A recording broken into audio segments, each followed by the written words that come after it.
আসসালামু আলাইকুম ভিউয়ার্স, সকলকে আমন্ত্রণ জানাচ্ছি আজকের ইংরেজি ক্লাসে। আজকের ইংরেজি ক্লাসের টপিকটি হচ্ছে কিভাবে am2, is2, are2, was2, were2 use করে আমরা ইংলিশ সেন্টেন্স গঠন করতে পারি।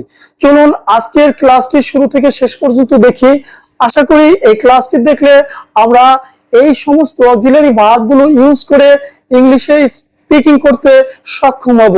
চলুন বন্ধুরা আজকের এই ক্লাসটি আমরা উপভোগ করে শুরু করছি। তাহলে দেখুন, ইংরেজি ব্যাকরণে কোনো পূর্ব পরিকল্পনা, বাধ্যবাধকতা, অব্লিগেশন, আনুষ্ঠানিক ঘোষণা অথবা নিকট ভবিষ্যতে কোনো ঘটনা ঘটবে বুঝাতে সাবজেক্টের পর বর্তমানকালে am2, is2, are2 এবং অতীতকালের বেলায় was2, were2 ব্যবহৃত হবে।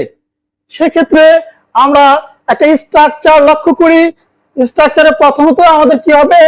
স্ট্রাকচারের শুরুতে প্রথমে সাবজেক্ট, সাবজেক্টের পরে am2, is2, are2, was2, were2 এবং ভার্বের কি হবে? ভার্বের বেস ফর্ম হবে। তারপরে বাকি অংশ, অন্যান্য অংশগুলো ভার্বের পরে বসবে। সেক্ষেত্রে আমাদের এখানে টেন্স অনুসারে আমরা সেন্টেন্স গঠন করব। আমরা যদি লক্ষ্য করি, যদি সাবজেক্ট আমাদের কি হয়? সাবজেক্ট আমাদের আই হয়। সাবজেক্ট যদি আই হয় ফার্স্ট পারসন, তাহলে হবে আমাদের am2, to do। সাবজেক্ট যদি আমাদের থার্ড পারসন সিঙ্গুলার হয়, তাহলে আমাদের হবে he is to। সাবজেক্ট যদি আমাদের সেকেন্ড পারসন হয়, তাহলে হবে আমাদের are2। এগুলো হবে আমাদের কিসের বেলায়? প্রেজেন্ট টেন্সের বেলায়। I am to do, আমাকে কাজটি করতে হয়, অথবা ভবিষ্যৎকাল নির্দেশ করলে আমাকে কাজটি করতে হবে, I am to do। he is to do, তাকে কাজটি করতে হয়। you are to do, তোমাকে কাজটি করতে হবে বা তোমাকে করতে হয়। এই সমস্ত ক্ষেত্রে আমাদেরকে কি ব্যবহার করতে হয়? am2 ফার্স্ট পারসন হলে am2 সাবজেক্ট যদি ফার্স্ট পারসন হয়, আর যদি থার্ড পারসন সিঙ্গুলার হয় he, she, it, এই সমস্ত ক্ষেত্রে is to হবে। যে কোনো কিছু আমরা বানাতে পারি I am to do, I am to go, I am to eat, I am to sleep। এই সমস্ত ক্ষেত্রে আমরা কিন্তু am to ব্যবহার করতে পারি সাবজেক্ট ওয়াইজ, সাবজেক্টটা ফার্স্ট পারসন হলে।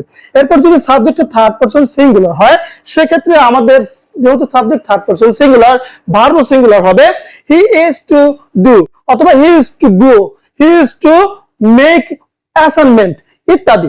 তারপরে you are to do, তোমাকে কাজটি করতে হবে অথবা তোমাকে কাজটি করতে হয়। অব্লিগেশন বুঝালে তোমাকে কাজটি করতে হবে, you are to do। হ্যাঁ, you are to go, you are to make it house, etcetera. তাহলে আমরা কি শিখলাম? প্রেজেন্ট টেন্সের বেলায় আমাদের কি হবে? am2, is2, are2। এখন আমরা কি খেয়াল করব যে কিভাবে আমরা পাস্ট টেন্সের বেলায় was2 এবং were2 ব্যবহার করে আমরা কি করতে পারি? সেন্টেন্স তৈরি করতে পারি।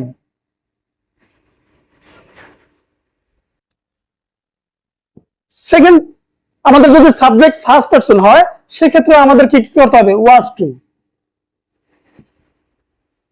আমাকে করতে হয়েছিল, আমাকে কাজটি করতে হয়েছিল, I was to do the work, আমাকে কাজটি করতে হয়েছিল, আমাকে সেখানে যেতে হয়েছিল, I was to go there, আমাকে সেখানে আমি যদি বলি আমাকে সেখানে যেতে হয়েছিল, সেক্ষেত্রে আমরা কি ইউজ করব?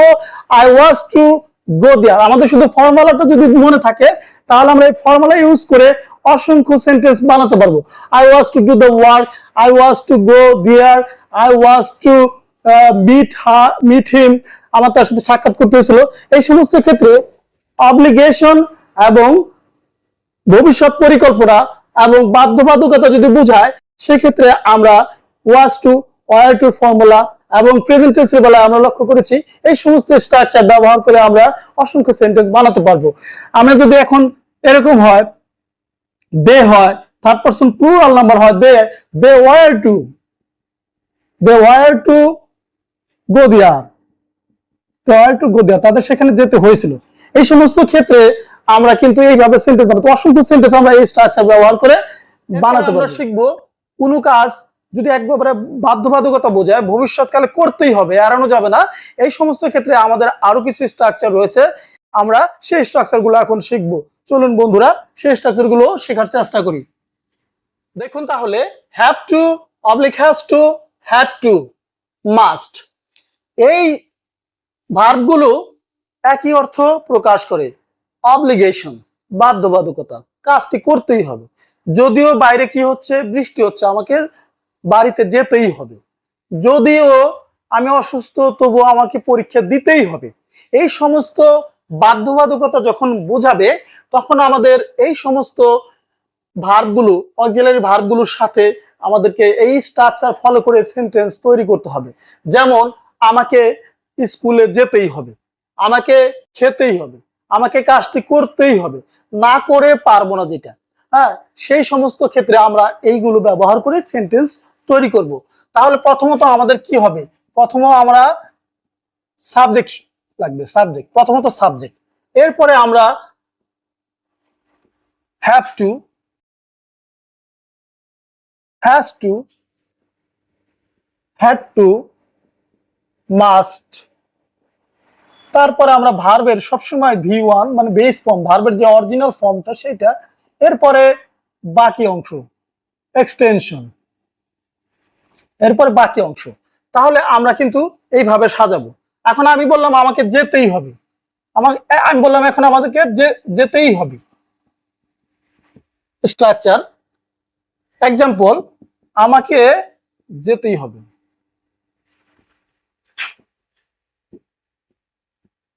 যেতেই হবে, আমাকে যেতেই হবে। যেহেতু আমাকে আছে, সাবজেক্ট হবে আই, ফার্স্ট পারসন আই, যেহেতু ফার্স্ট পারসন কি হবে, হ্যাভ হবে, I have, first person auxiliary verb হবে have to, go to school, আমাকে স্কুলে যেতেই হবে। এই সমস্ত ক্ষেত্রে আমরা হ্যাভ টু ব্যবহার করব। এইটাকে যদি আমরা এখন নেগেটিভ করি, তাহলে নেগেটিভ করলে মানে আমাদের দাঁড়াচ্ছে, যদি আমরা নেগেটিভ করি যে আমি স্কুলে না যেয়েই পারবো না, তাহলে আমরা সেই সমস্ত ক্ষেত্রে কি করব, I cannot but go to school. এটা কি দাঁড়ালো, অবলিগেশন দাঁড়ালো, মানে আমি স্কুলে না যেয়ে পারবো না, হ্যাঁ, তার মানে আমাকে স্কুলে যেতেই হবে। অদূর ভবিষ্যতে এরকম বুঝালে, বাধ্যবাধকতা বুঝালে আমাদের কিন্তু হ্যাভ টু ব্যবহার করতে হবে। I have to go to school, অর্থাৎ আমি এটাকে নেগেটিভ করলে দাঁড়াবে I cannot but go to school. এটা কিসের বেলা, ফার্স্ট পারসন হলে হ্যাভ টু। এখন যদি থার্ড পারসন হয়, তাহলে আমাদের কি করতে হবে, he has to, he has to do the work, তাকে কাজটি করতেই হবে। হি হ্যাজ টু, হি এখানে থার্ড পারসন সিঙ্গুলার, এই জন্য আমাদের হ্যাজ টু হয়েছে। হি হ্যাজ টু ডু, এই যে এখানে ভার্বের V1 হয়েছে, the work, he has to do the work, হ্যাঁ, তাকে কাজটি করতেই হবে। এখন আসি, যদি অতীতকাল বোঝায়, তাকে কাজটি করতে হয়েছিল বা আমাকে কাজটি করতে হয়েছিল, এরকম যদি বোঝায়, তাহলে আমরা কিভাবে করব, একই ফর্মুলা, যেমন আমাকে যেতে হয়েছিল, আই হ্যাড টু গো, আমাকে যেতে হয়েছিল, এইটা অতীতকাল নির্দেশ করেছে। হ্যাঁ, যেমন আমাকে গতকাল কি স্কুলে যেতেই হয়েছিল, I have to go to school study. এই সমস্ত ক্ষেত্রে আমরা অতীতকাল নির্দেশ করলে যে অতীতে যেতে হয়েছিল, অতীতের বাধ্যবাধকতা বোঝাতে had to go, had to do, had to eat, হ্যাঁ, হ্যাড টু মেক অ্যাসাইনমেন্ট ইত্যাদি ক্ষেত্রে আমাদেরকে হ্যাড টু ব্যবহার করতে হয়। হ্যাঁ, তাছাড়া কি মাস্টের ব্যবহার আছে, যেমন আমাকে অবশ্যই যেতে হবে, খেতে হবে, আই মাস্ট, অবশ্যই, I must do the better result,